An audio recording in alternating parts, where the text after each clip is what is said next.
Cambridge Ielts 8 by University of Cambridge ESOL Examinations, published by Cambridge University Press.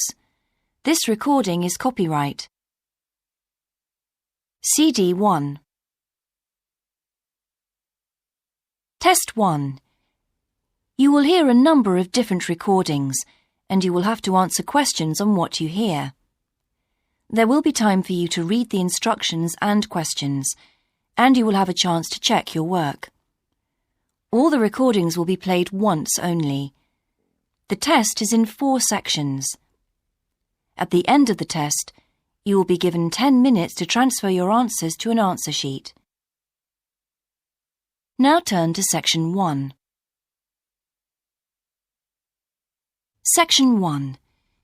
You will hear a conversation between 2 friends called George and Nina about a summer music festival. First, you have some time to look at questions 1 and 2.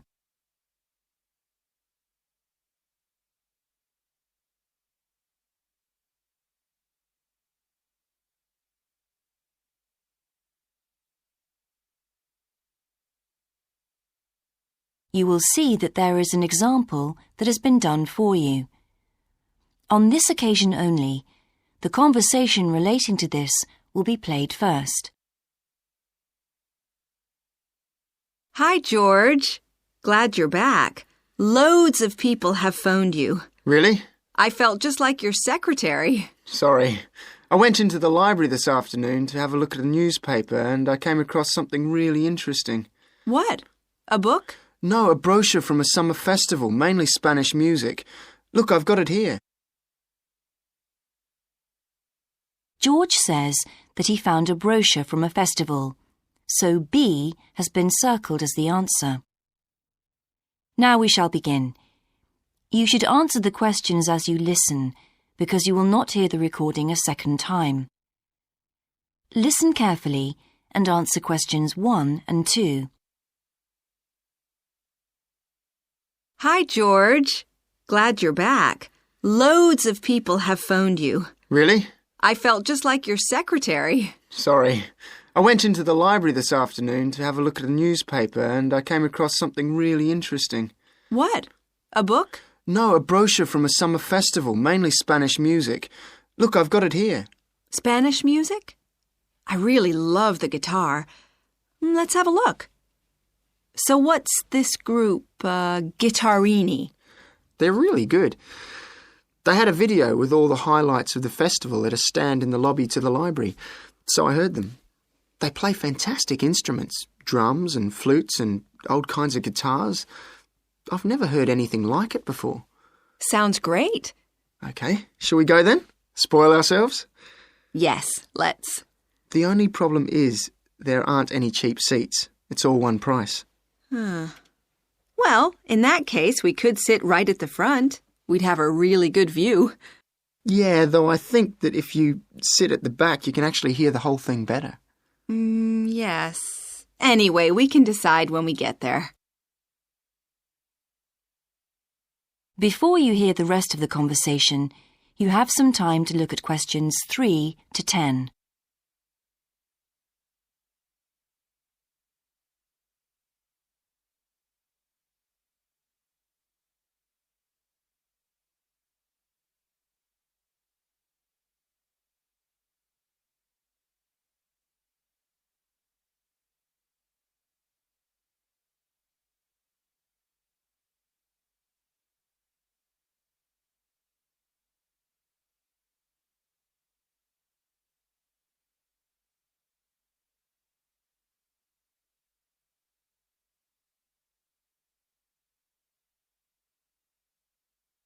Now listen and answer questions 3 to 10.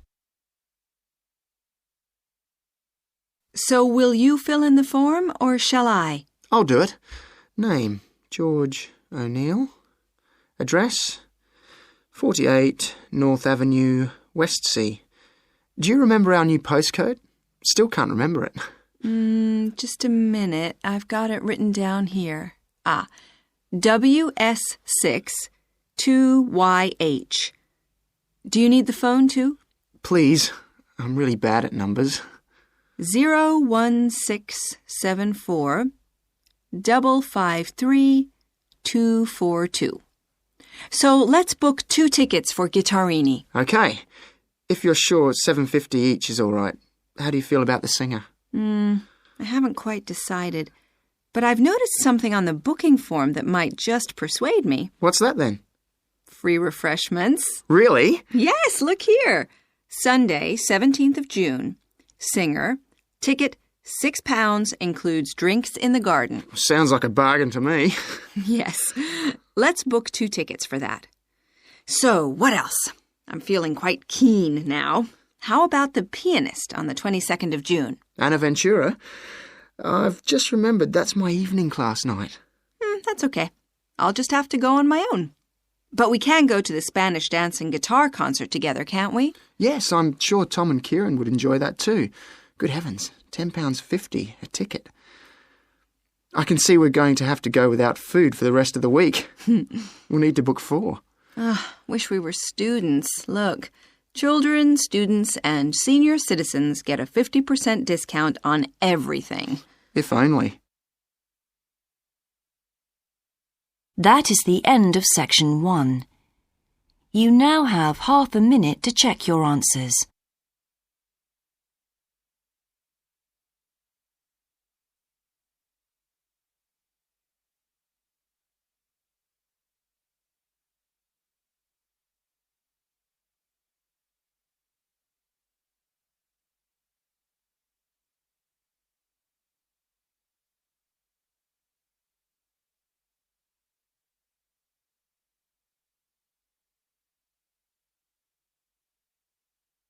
Now turn to section 2.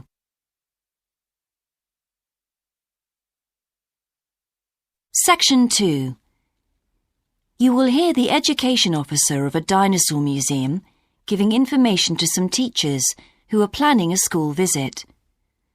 First, you have some time to look at questions 11 to 15.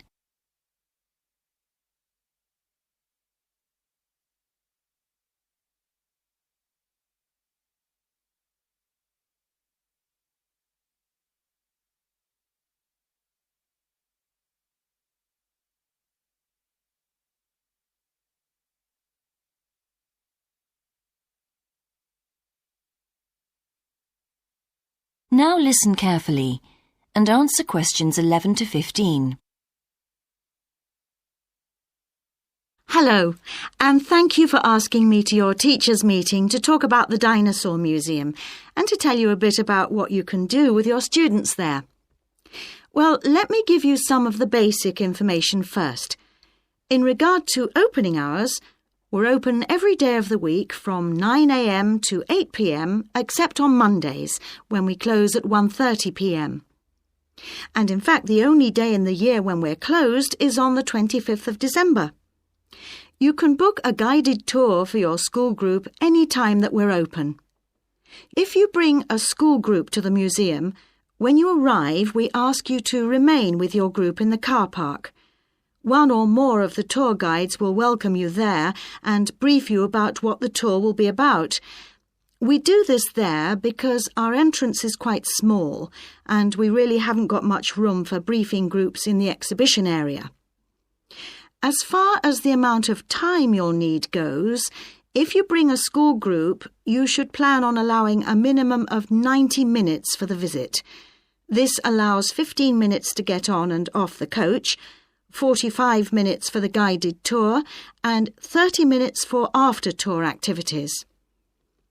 If you're going to have lunch at the museum, you will of course have to allow more time. There are 2 cafes in the museum with seating for 80 people. If you want to eat there, you'll need to reserve some seating, as they can get quite crowded at lunchtime. Then, outside the museum at the back, there are tables, and students can bring their own lunch and eat it there in the open air.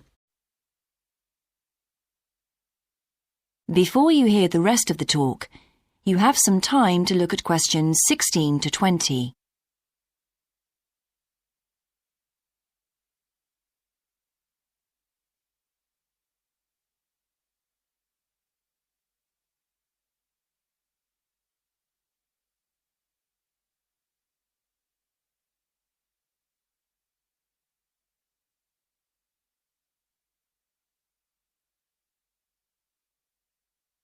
Now listen and answer questions 16 to 20. When the students come into the museum foyer, we ask them to check in their backpacks with their books, lunchboxes, etc. at the cloakroom before they enter the museum proper. I'm afraid in the past we have had a few things gone missing after school visits, so this is a strict rule. Also, some of the exhibits are fragile and we don't want them to be accidentally knocked. But we do provide school students with handouts with questions and quizzes on them. There's so much that students can learn in the museum, and it's fun for them to have something to do. Of course, they'll need to bring something to write with for these. We do allow students to take photographs. For students who are doing projects, it's useful to make some kind of visual record of what they see that they can add to their reports. And finally, they should not bring anything to eat into the museum, or drinks of any kind. There are also a few things that students can do after the tour. In the theaterette on the ground floor, there are continuous screenings of short documentaries about dinosaurs which they can see at any time. We used to have an activity room with more interactive things like making models of dinosaurs and drawing and painting pictures, even hunting for dinosaur eggs. But unfortunately, the room was damaged in a bad storm recently when water came in the roof, so that's closed at the moment. But we do have an IT centre where students have access to CD-ROMs with a range of dinosaur games. These games are a lot of fun, but they also teach the students about the lives of dinosaurs, how they found food, protected their habitat, survived threats, that kind of thing. And I think that's all I have to tell you. Please feel free to ask any questions if you would like to know anything else about. That is the end of section 2. You now have half a minute to check your answers.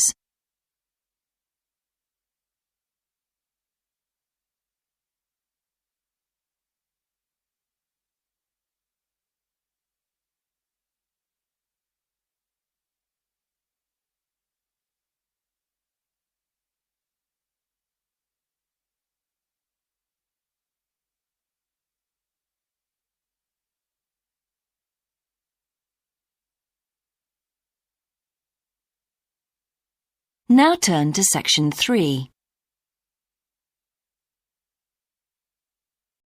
Section 3. You will hear a student called Sandra talking to her tutor about a draft proposal she has written for a competition. First, you have some time to look at questions 21 to 24.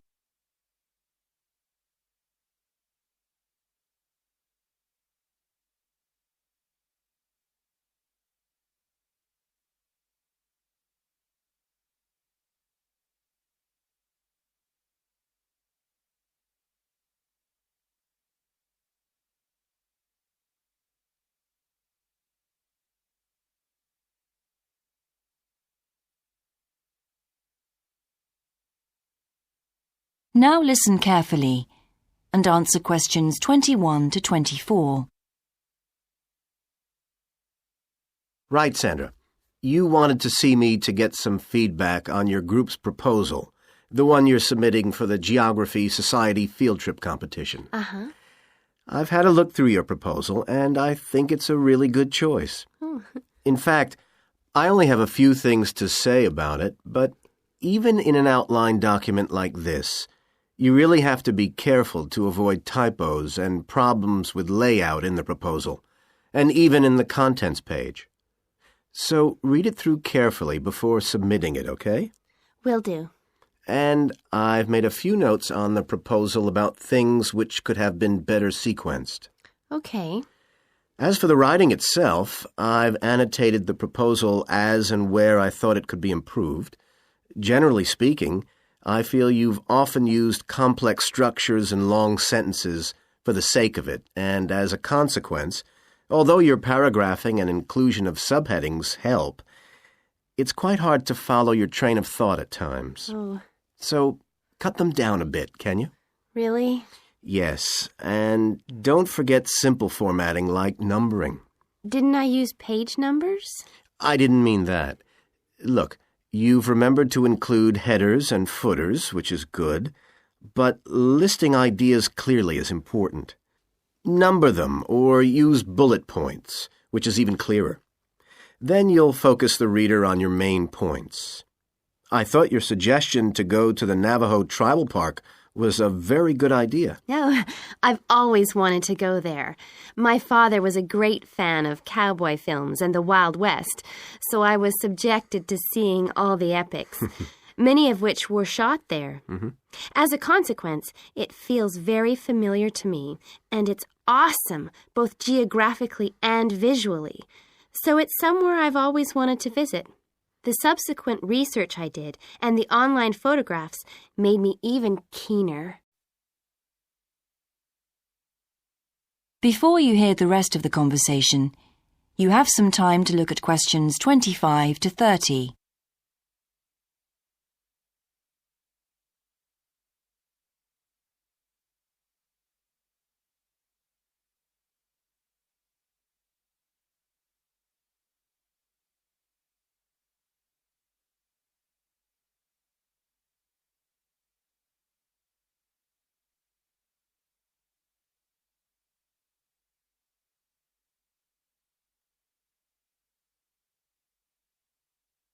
Now listen and answer questions 25 to 30.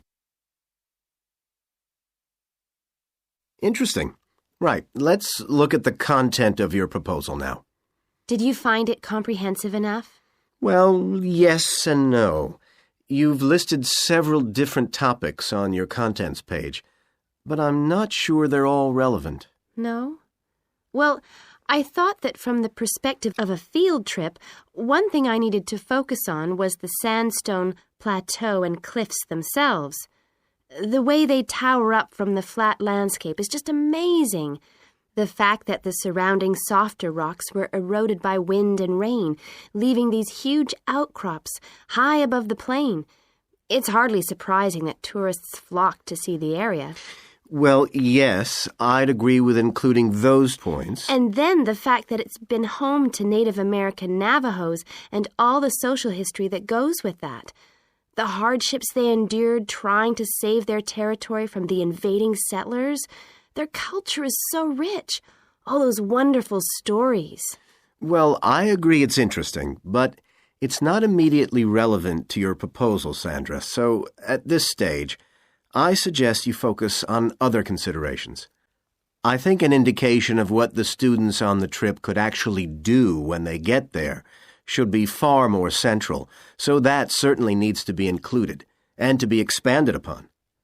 And I'd like to see something about the local wildlife and vegetation, too. Not that I imagine there's much to see. Presumably the tourist invasion hasn't helped. Okay, I'll do some work on those two areas as well. But you're right, there's not much apart from some very shallow-rooted species. Although it's cold and snowy there in the winter, the earth is baked so hard in the summer sun that rainwater can't penetrate. So it's a case of flood or drought, really. So I understand. Now, before we look at everything in more detail, I've got a few factual questions for you. It would be a good idea to include the answers in your finished proposal, because they're missing from your draft. Fine. So you mentioned the monoliths and the spires, which was good. But what area does the tribal park cover? Do you know? 12,000 hectares, and the plain is at about 5,850 meters above sea level. Larger than I expected.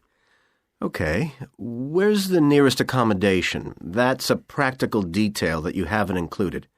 Have you done any research on that? Yes, there's nowhere to stay in the park itself, but there's an old trading post called Goulding quite near. All kinds of tours start from Goulding, too. What kind of tours? Well, the most popular are in four-wheel drive Jeeps, but I wouldn't recommend hiring those. I think the best way to appreciate the area would be to hire horses instead and trek around on those. Biking is not allowed, and it's impossible to drive around the area in private vehicles.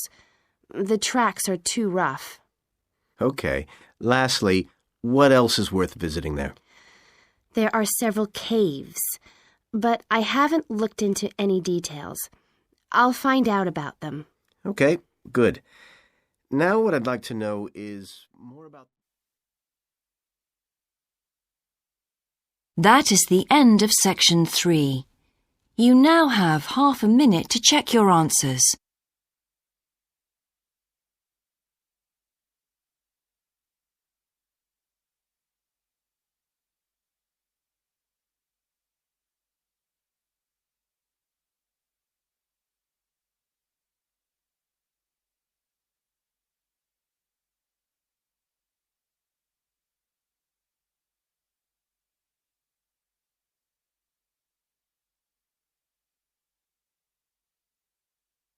Now turn to section 4.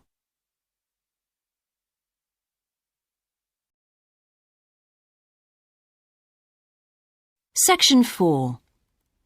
You will hear a lecturer's introduction to a geography module. First, you have some time to look at questions 31 to 40.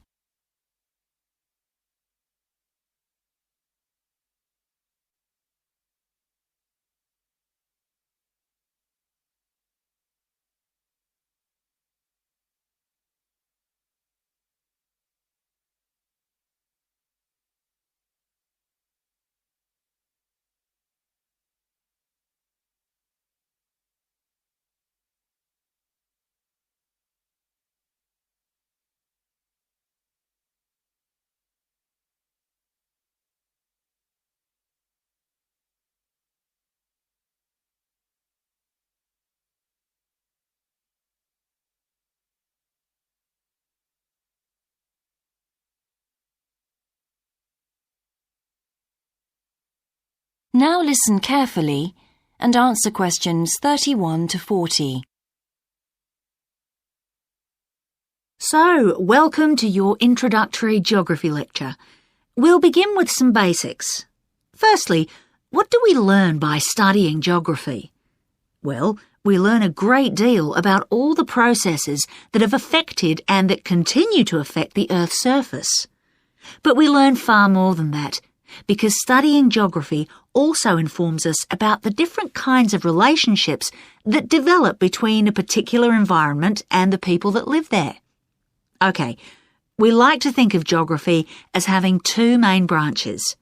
There's the study of the nature of our planet, its physical features, what it actually looks like, and then there's the study of the ways in which we choose to live and of the impact of those on our planet. Our current use of carbon fuels is a good example of that. But there are more specific study areas to consider too, and we'll be looking at each of these in turn throughout the semester. These include biophysical geography, by which I mean the study of the natural environment and all its living things. Then there's topography. That looks at the shapes of the land and oceans.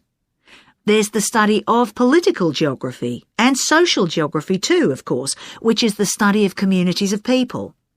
We have economic geography, in which we examine all kinds of resources and their use, agriculture, for example. Next comes historical geography, the understanding of how people and their environments and the ways they interact have changed over a period of time. And urban geography, an aspect I'm particularly interested in, which takes as its focus the location of cities, the services that those cities provide, and migration of people to and from such cities. And lastly, we have cartography. That's the art and science of map making. You'll be doing a lot of that.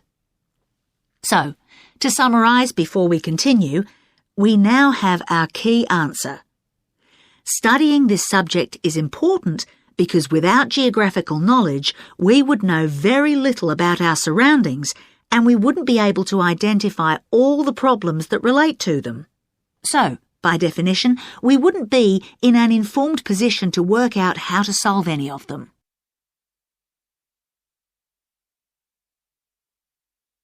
OK, now for some practicalities.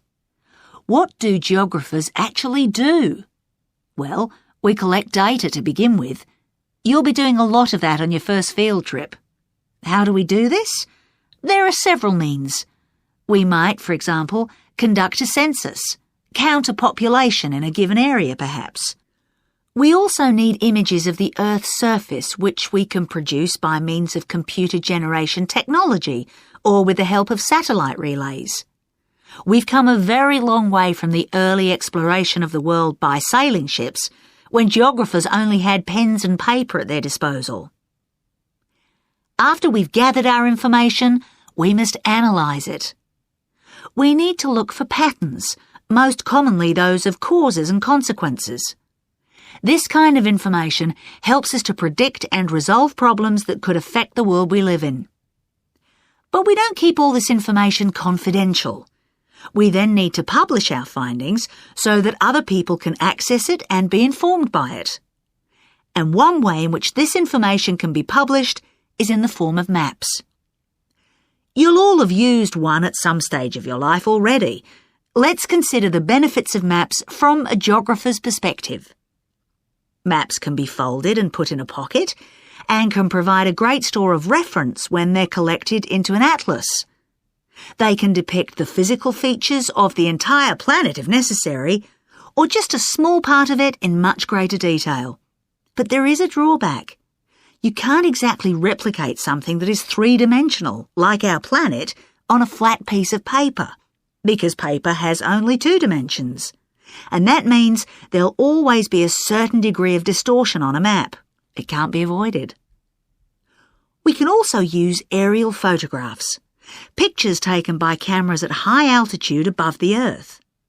These are great for showing all kinds of geographical features that are not easy to see from the ground. You can easily illustrate areas of diseased trees, or how much traffic is on the roads at a given time, or information about deep seabeds, for example. Then there are Landsats. These are satellites that circle the Earth and transmit visual information to computers at receiving stations. They circle the Earth several times a day and can provide a massive information. You'll all be familiar with the information they give us about the weather, for example. So, what we're going to do now is look at a short presentation in which you'll see all these tools. That is the end of section 4. You now have half a minute to check your answers.